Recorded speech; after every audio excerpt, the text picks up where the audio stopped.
Hello दोस्तों, तो आज हम फाइनली देखिए यहाँ कन्याकुमारी ये टेम्पल है या मंदिर बोलो, यहाँ पर मंदिर है। इस तरह से मंदिर है। यहाँ पर हम लोग आए हैं अभी कन्याकुमारी दर्शन करने के लिए।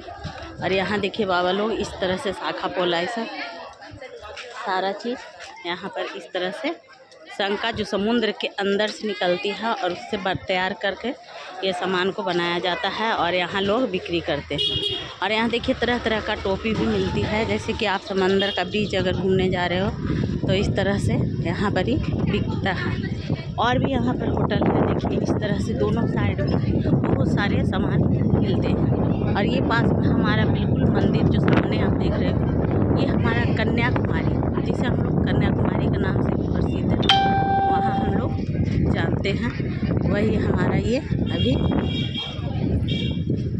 मंदिर पहुँचे हैं। दोस्तों आगे वीडियो में फिर मैं बताऊँगी।